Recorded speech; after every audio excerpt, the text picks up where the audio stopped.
my today's topic of presentation is spinal arachnoid cyst. It's a relatively uncommon entity in the neurosurgery.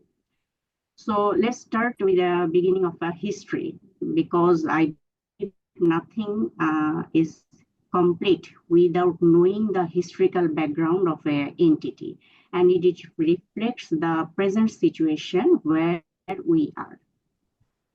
So if I go to the background, the history of arachnoid cyst traces back to Richard Bright. He is an English physician and dated back to 1831. He first documented 2 arachnoid cysts from autopsy.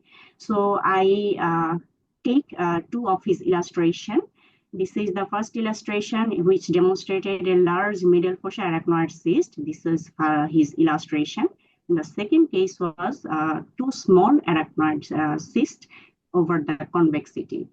So he was credited to first demonstrate the arachnoid cyst, overall arachnoid cyst of the central nervous system. However, with the course of time, some of the earliest reports of successful surgery for arachnoid cysts were spinal arachnoid cyst in 1903. So 1903, in 1903, first successful demonstration of surgery for spinal arachnoid cyst documented by Spiller, Moser, and Martin. So they demonstrated a lumbar arachnoid cyst in a young woman who presented with the features of facet paraparesis, and the patient underwent L2 to 4 laminectomy successfully and gained complete neurological recovery within 6 years. So this was the first documented successful surgery of spinal arachnoid cyst. So let's come to the what is spinal arachnoid cyst. Simply we can say that this is the CSF-filled pockets within the spinal in relationship with the spinal cord. So if we look at the embryology, let's begin with the embryology first. This is the neural tube, and surrounding this neural tube, this is the mesenchymal cell, which is very active proliferating cell, derivatives from the mesoderm. So this mesenchymal cell become differentiated and give rise to 2 layers, that is layer and condensation. Condensation refers to arachnoid and pyometer. And we can say most of the authors says that this layer splitting of the arachnoid membrane later on give rise to the arachnoid cyst. So this is the congenital theory of formation of the arachnoid cyst. So if we look for the genetics of the arachnoid cyst, in comparison to the spinal arachnoid cyst, if we compare the spinal arachnoid cyst with the cranial arachnoid cyst, in case of cranial arachnoid cyst, multiple genes are located. Many of the research has been already taken, but in comparison to the cranial, if we look for the spinal, recently for spinal extradural arachnoid cyst, FOXC2 mutation has been detected, and I have already given the references here. And some of the syndromes, familial syndromes, can be associated with the development of the arachnoid cyst, but the incidence is very rare. For example, you can see that there's Marfan syndrome or neurofibromatosis type 2 or glutamic aciduria type 1, tuberous sclerosis, some comatosis can be related to the development of the spinal arachnoid cyst. The incidence is very low. So if we look at the development of the spinal arachnoid cyst, I have already spoken that during the embryogenesis, there is splitting of the arachnoid membrane, which later on give rise to the arachnoid cyst. But in case of young adolescent and young adult, there are some proposed theories of the cyst expansion, like after formation, the cyst can be expanded by the ball valve mechanism or osmotic gradient or fluid secretory effects of the cyst cellular lining. Any of the mechanism can give rise to the cyst expansion and symptoms of the spinal cord, spinal arachnoid cyst. Okay, so embryogenic theory, I have already speak it out previously.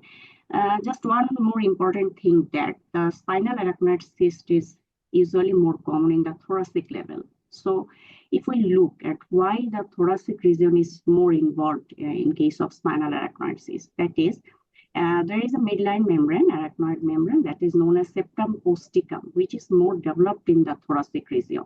And another suggested theory is that the abnormal proliferation of the arachnoid granulation. So both of them can be responsible for the increased incidence of the arachnoid cyst in the thoracic level.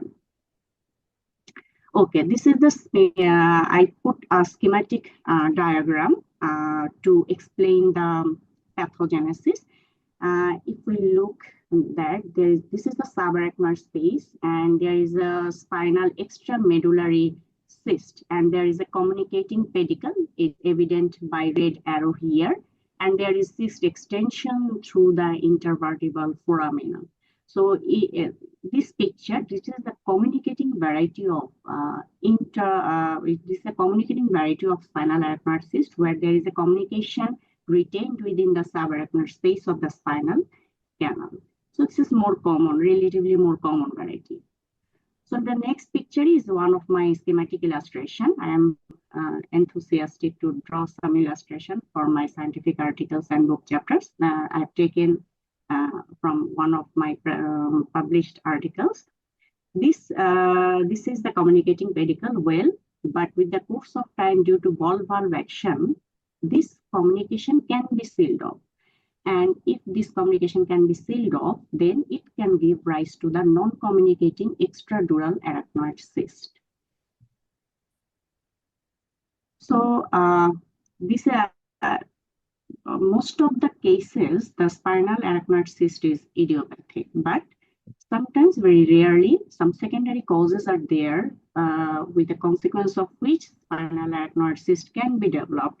If we look at what are the secondary causes, like trauma, infection, or some invasive spinal procedure, simply it may be a lumbar puncture or can be extensive spinal surgery.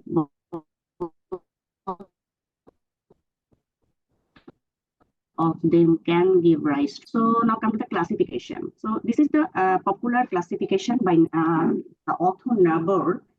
He classified this cyst into 3 types, type 1, 2, and 3. And if we simplify this classification, there is a schematic diagram here. The type 1 cyst denotes the extradural meningeal cyst without spinal nerve root fibers. But if this cyst involves the nerve root fibers, it is depicted as type 2. And type 3 demarcates the spinal interdural arachnoid cyst. So I put some example here with proper referencing. That is, for example, this is type 1 extradural arachnoid cyst from D5 to T9. And if we carefully look at the T2-weighted image sagittal section, this is the dura mater, and the intercyst lies just posterior to the dura mater and spinal. There is significant compression of the spinal cord. And in the axial section, so the cyst falls in category of type 1A. So this is another example of multi-loculated intradural spinal arachnoid cyst. If we look, this is the dura mater, and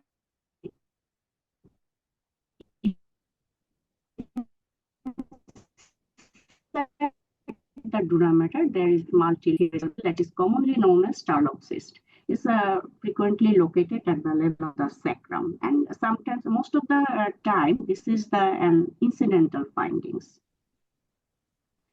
Okay, another classification is there. It is the updated classification by Kuije et al. And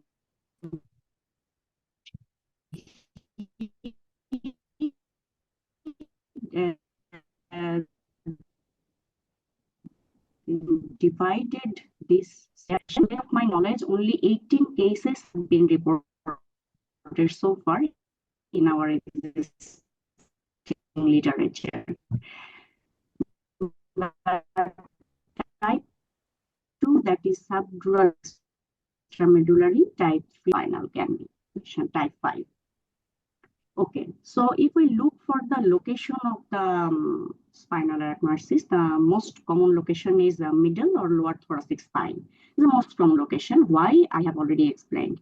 Lateral, lumbar, and followed that lumbosacral, then sacral, and the rare location is cervical for the location of arachnoid cyst. The vast majority of the cyst actually they span 3 to 4 vertebral level, and sometimes cystic cavity, one cystic cavity. Multiloculated is very rare. Okay.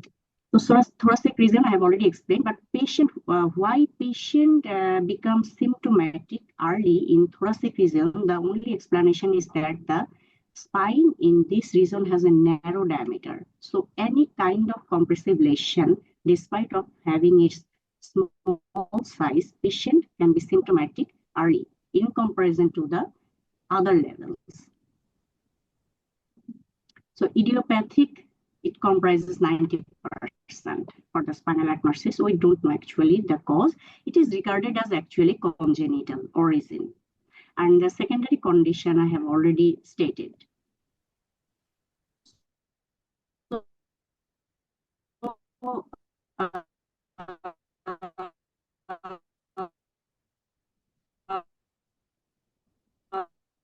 some associated congenital anomaly, particularly syringomyelia, spina bifida, third cord, diastematomyelia, meningocele, or Chiari malformations can be associated. And this association is common actually in pediatric population, but this is very rare in adult. I don't know if any adult can present with this type of association with spinal arachnoid cyst. So now come to the clinical features. The clinical feature actually is very vast. It depends upon location, depends upon age, depends upon cyst volume, cyst extension, and state of cord or nerve root compression.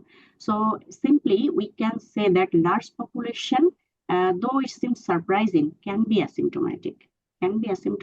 Just they can present with the features of mechanical back pain, just non-specific back pain that cannot improved by any physiotherapy or any lifestyle modification like that. But apart from this, some other people can be present with features of radiculopathy, features of myelopathy, or features of autonomic dysfunction. And surprisingly, if there is intramedullary syringe, so autonomic dysfunction can be manifested early. So it depends upon the actually location, cyst expansion, and volume. Okay, so what is the difference between extradural and intradural arachnoid cyst? This is really confusing, especially from imaging. Most of the time we cannot differentiate whether the cyst become intradural or extradural. So some clues are there, especially their position. Like most of the extradural arachnoid cyst lies posterior to the spinal cord. But in case of intradural arachnoid cyst, most common though posterior, but they can be located anterior or can be intramedullary. And dural defect, if we it's an intraoperative findings, and sometimes we can detect it from imaging also. That is usually present in extradural arachnoid cyst. Through this defect, the arachnoid herniates and give rise to the cyst. But in case of intradural arachnoid cyst, the dura become intact. Okay, so now come to the diagnosis, how we can diagnose this rare entity. So from history, which bears the utmost importance, from history, we can have some clue like age, onset and progression of the disease. Sometimes the disease becomes static and sometimes can be progressed. History of any infection, inflammation, lumbar puncture, or any spine surgery, extensive spine surgery, or associated illness. Like I have already stated that some of the syndromes can be rarely associated with the development of the spinal arachnoid cyst. So from family history or patient itself, say he or she can be a case of neurofibromatosis. So this can be sometimes gives us some clue. And for physical examination, we have to definitely go for a detailed neurological examination of the patient, and along with this, general and systemic evaluation should be carried on. And later on, we should go for investigation. So if we look for the investigation, our investigation of choice should be MRI, because it gives us numerous information about the type of the pathology, extension, location, and sometimes location of the fistula. So we can give numerous informations from the MRI. And if if we don't go for MRI, then we can go for CT or MR myelography. The CT myelography, if the MRI become contraindicated for some patient, like patient having pacemaker or some MRI non-compatible devices in his body, then we can go for CT myelography, which can give us diagnosis and clue. And plain X-rays, only long-standing compression features of bone sometimes can be evident, but it doesn't ultimately carry for diagnosis of a spinal arachnoid cyst. So I put a representative X-ray, that is, if we look that there is increased interpedicular distance marked by the arrow in comparison to the adjacent interpedicular distance, from which we can conclude that there is a long-standing compression here. Okay. Then MRI. I put an MRI of extradural arachnoid cyst here. The cyst, hyperintense non-loculated cyst with some foraminal extension is evident here, sliced external to the dura and posterior to the spinal cord. And after treatment, this is the follow-up images, which are an excellent resolution and having no evidence of recurrence. So we can achieve numerous information. Okay, then the CT myelogram. This is the representative CT myelogram of a 56-year-old woman, where we can see that there's a partial opacification after giving intrathecal contrast material, and it is evident that there is a significant compression of the spinal cord also. So this is another example where there is a foraminal extension of a extradural arachnoid cyst type 1A, and there is also partial opacification of the contrast material here, marked by the arrow. So these are the investigations I put on. So now the most important point, whom should we treat and how can we treat the patient? So the many authors' recommendation is that not to treat the asymptomatic patient. If the patient become asymptomatic, present only a slight back pain, but no neurological deficit, you just follow up with yearly neuroimaging to document whether there is any cyst progression or any appearance of the neurological deficit or not. So, but if the patient becomes symptomatic, and they presents with any kind of neurological deficit that is related to the spinal arachnoid cyst, he or she should go for intervention. So surgery is the treatment of choice for symptomatic patient, no doubt. And the surgical indication I put here, that is if the patient has intractable pain, neurological signs and symptoms that progresses secondary to nerve root or spinal cord compression, if there is features of spinal instability, or there is cyst extension in follow-up neuroimaging for a previously asymptomatic patient. So these are the candidates for surgical intervention for spinal arachnoid cyst. Okay, so what should be our goal? Our goal of surgery is neurological decompression, obviously, and prevention of the cyst recurrence. So two goals is there. And there are some intraoperative tips and tricks for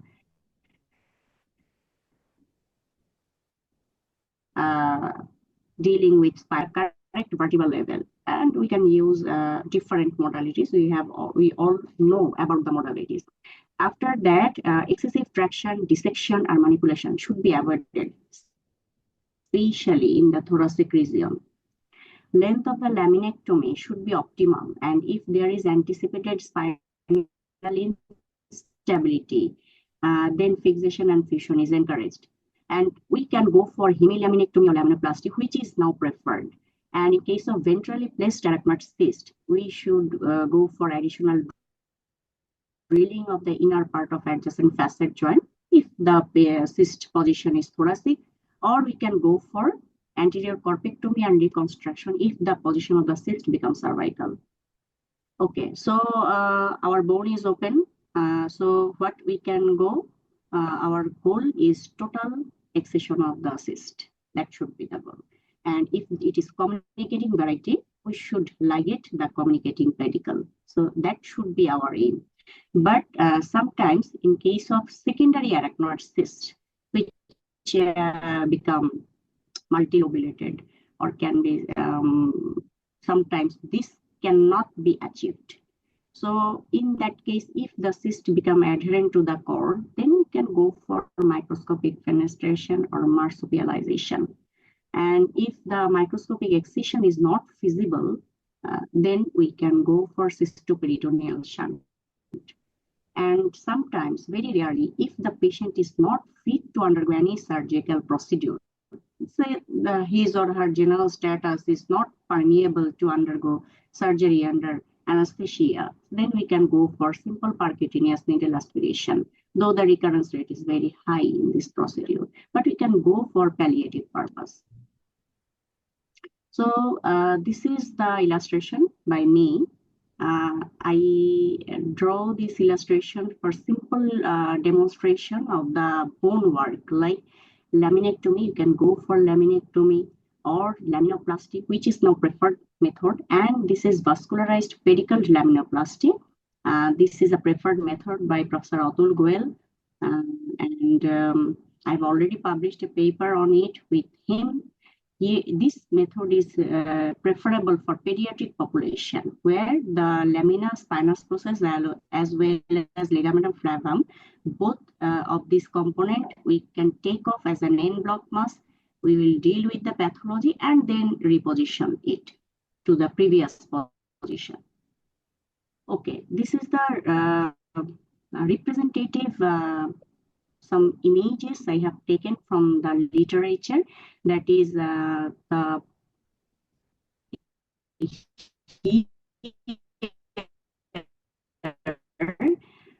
this is the extra microscopic excision of the outer cyst was done and shunt previously, which left behind after the procedure. The images are given here. This is one of the example. And this is another example where a 3-year-old male child presented with delayed motor milestone. For this patient, the author goes for laminoplasty and cyst excision followed by marsupialization. And this is the follow-up image C and D, where we can check that the cord position has been reinstituted. So one of the challenges is what is the techniques for localization of the fistula for spinal arachnoid cyst. So for conventional method, for example, in my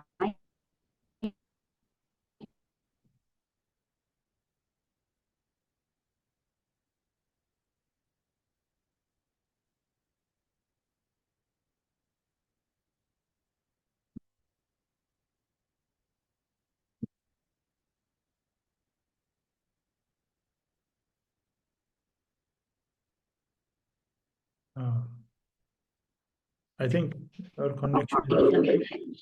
Okay. Dr. Ahmed, sorry for interrupting you, but your connection is not good. So your speech interrupted many times. Is it possible to correct it? Is there a way?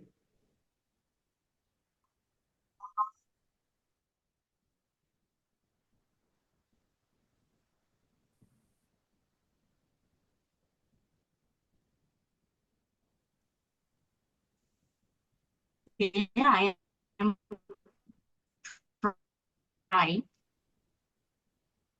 Oh, Just a minute.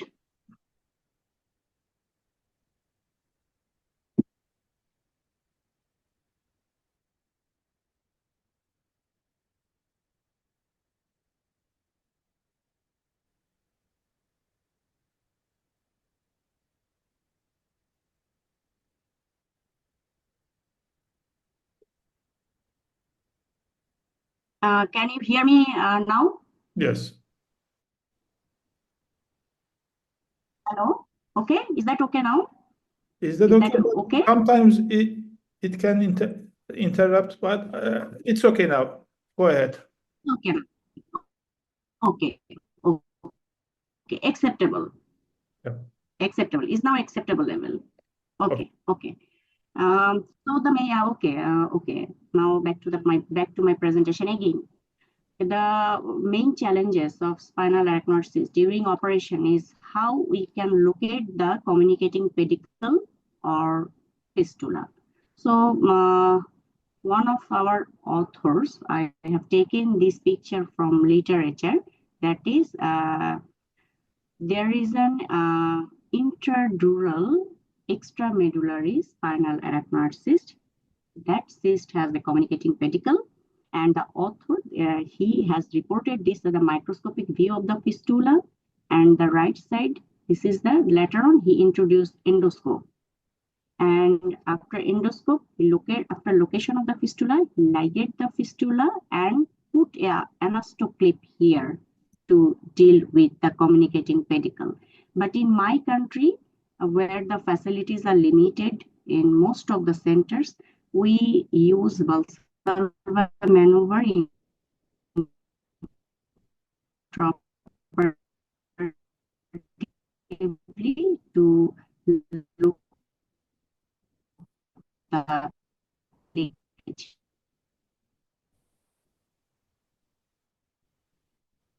Apart from this, to deal with this, reported are if we introduce flexible neuroendoscope and navigate it cranially as well as caudally, we can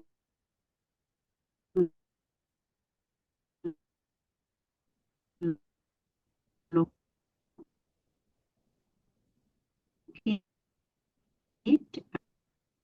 the simultaneous aspiration of the cyst also. This is also falls in category of the minimal invasive techniques to deal with spinal arachnoid cyst. So there are some complications, some intraoperative and postoperative complications are there. Most common complication is cyst recurrence and incomplete shrinkage of the cyst. And apart from this, patient can suffer from infection, CSF leakage. There can be pseudomeningocele, postoperative extradural hematoma, spinal instability. If there is extensive laminectomy done, then death of the patient. Till now, there is only one reported case of death.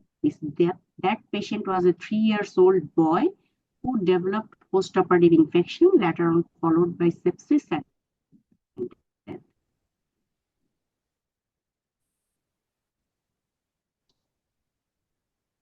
We want to prevent recurrence, our utmost goal should be total excision of the cyst, and instead of partial excision.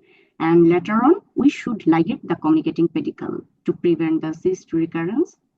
And in case of instability, if there is anticipation of instability intraoperatively, then we should go for surgical fixation and fusion procedure. And apart from this, in case of pediatric patient and young adolescent patient, we should go for laminoplasty or hemilaminectomy if possible.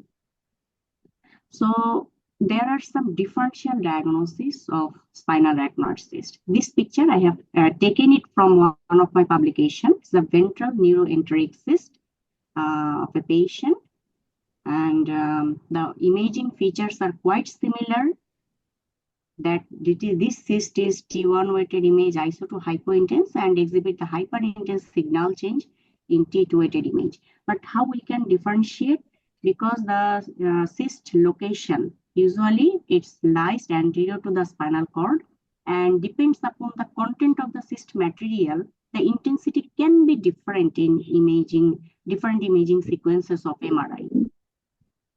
Okay, then this is a case of syringomyelia, which can mimic the intramedullary arachnoid cyst. But the clue is this syringomyelia can be most often associated with Chiari malformations, or apart from this, some traumatic history can be present. Okay, this is another example of intramedullary cystic tumor. This tumor can also mimic the arachnoid cyst, but in case of post-contrast images, some intramedullary cystic tumors exhibit different kind of contrast enhancement, whereas spinal arachnoid cyst has no contrast enhancement. This is an important point here for differentiation. Okay, this is a cystic teratoma of a patient, a pediatric patient.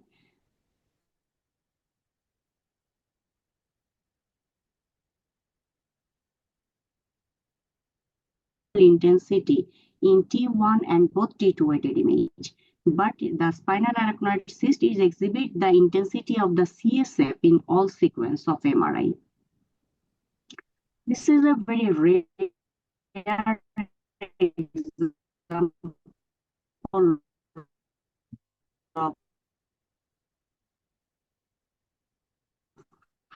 hydrated cyst. If look at it, but multilobulation can be possible, but in arachnoid cyst, the margin is bit regular. Okay, this is another example of abscess.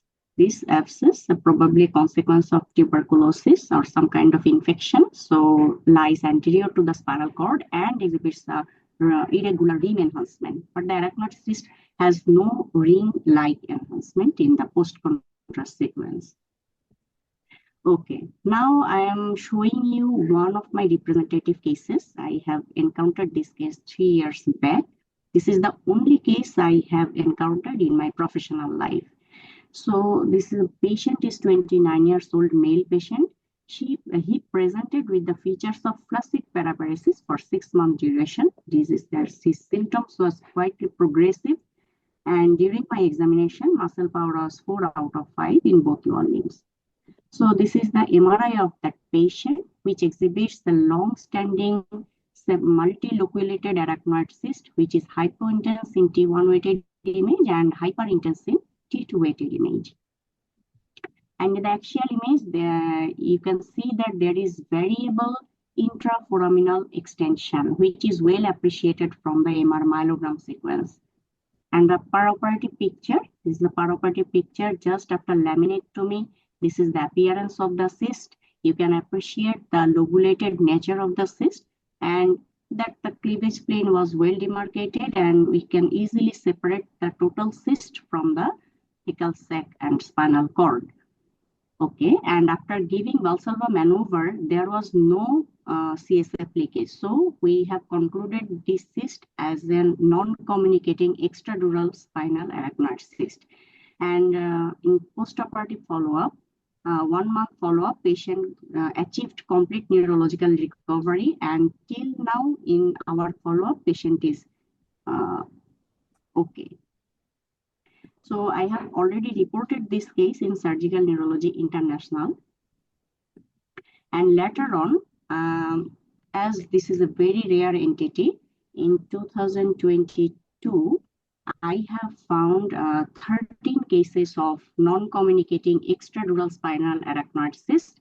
I have compiled those cases and published a systematic literature review in British Journal of Neurosurgery.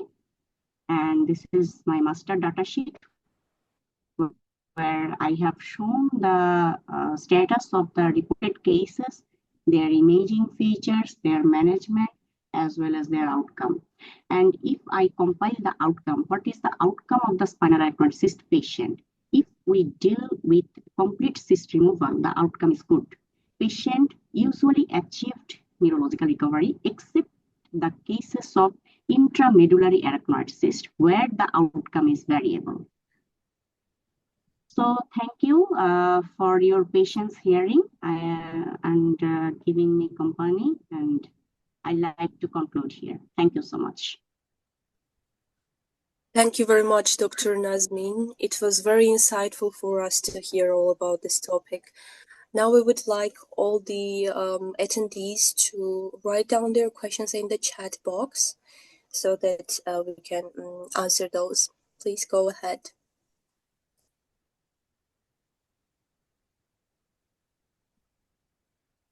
Maybe we can hear some comments from Professor Bektaş Açıkgöz. Firstly. Thank you very much, Professor, for your excellent presentation. And I'm also thankful to Professor Sucu for giving us the chance to listen to you. I'm just wondering your experience in hydatid cysts. We have been seeing in very ancient years, but now no, we are not seeing at the moment. I'm just wondering your experience with hydatid cysts. Thank you, Because Professor. they can simulate arachnoid cysts very easily. Yes. Thank you for your nice question. Professor, I have already stated in before my presentation that most of the informations I have put on my presentation is from existing literatures, because you know that spinal arachnoid cyst is really very rare entity. It's not common. It's not common entity. So the differential diagnosis also I have taken it from the literature and stated the references in the previous section that all of the representative differential diagnosis I have taken from the book Arachnoid Cyst, and the editors are Mehmet Turgut. Thank you very much. Oh, okay. Thank you There's very a much. question from Professor Aslan Güzel, but maybe he prefer to ask himself if he is available. Okay.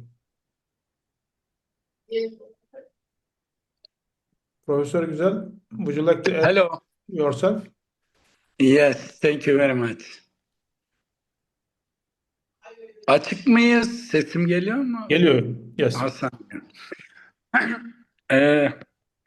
Thank you very much for your nice presentation. My question is, which time do you prefer to use the external drainage after spinal arachnoid cysts? Do you mean only percutaneous drainage? No, after you try to excision of cyst, or sometimes we try to make marsupialization, but sometimes we cannot do close to all dura or the fistula.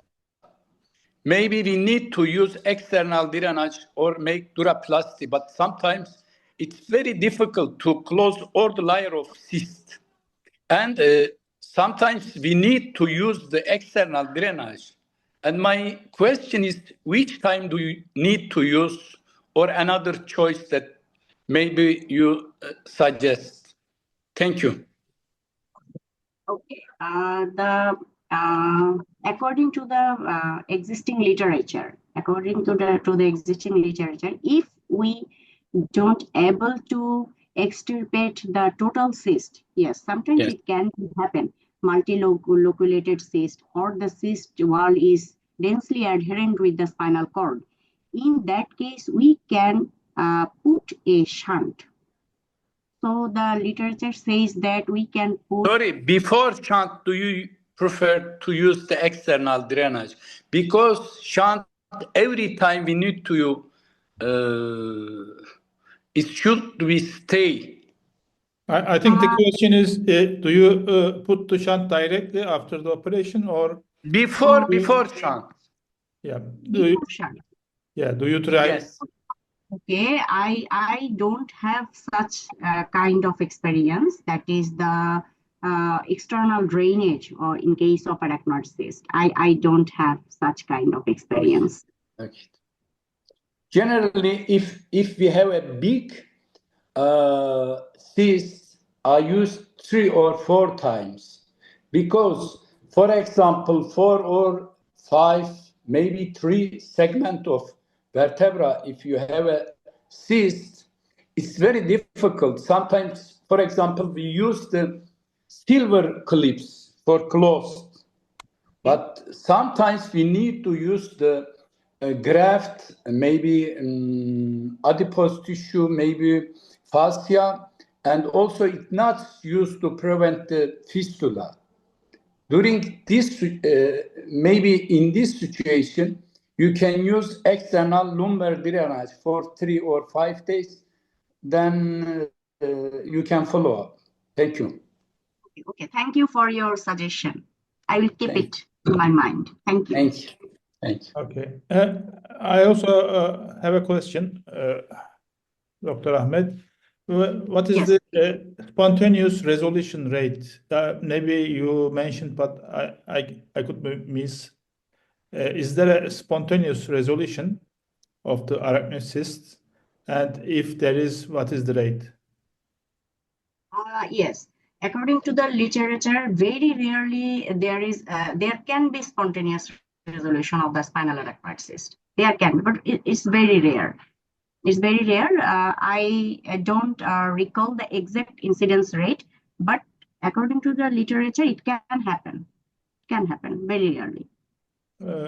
In what situation we can expect resolution, spontaneous resolution? Shall we wait for a while to see if it will going to spontaneous resolution, or is it too little chance? Okay. The chance is very little, but if this is incidental, if there is incidental findings of arachnoid cyst, if I can see that the patient is asymptomatic or mild back pain, there is no neurological deficit, but in case of imaging, I can find a spinal arachnoid cyst, then I can wait. I can wait with follow-up neuroimaging yearly, and very rarely the cyst can be resolved. But if the cyst becomes symptomatic and cause any kind of neurological deficit, then we should not wait. We should not wait to see the spontaneous resolution. Thank you. Thank you very much. Masra is joining from chat. Maybe he wants to ask something. Masra, do you have any question about the subject? Thank you. I have not question, but just to congratulate Dr. Nazim and to tell her to go ahead. That is a good topic. Thank you. Thank you. Thank you very much for your appreciation. Yes, thank you. Okay. May I ask another question? Sure, Professor Bektaş Aşıkır. Professor Ahmed, you clearly mentioned about the dural defects in thoracic area, and that's very important. We have to remember another rare entity, the herniation of spinal cord to the anterior part of the vertebra because of dural defects in the anterior part of the spinal cord. That's also a rare subject, but gives the same symptoms. Another rare entity. I just called to remember that. Thank you. Thank you so much for the information. Spontaneous spinal cord herniation to anterior part. That's very important. Looks like a arachnoid cyst also, yeah. Posterior. Okay. I cannot see any other comments or questions. Do you? No, not me as well. Thank you, Dr. Nazmi, so much for your input towards this topic. It was very insightful for us, and we wish you all the best. Thank you again. Okay. I want to thank everyone who joined us. Thank you, Nazmi. Bye-bye.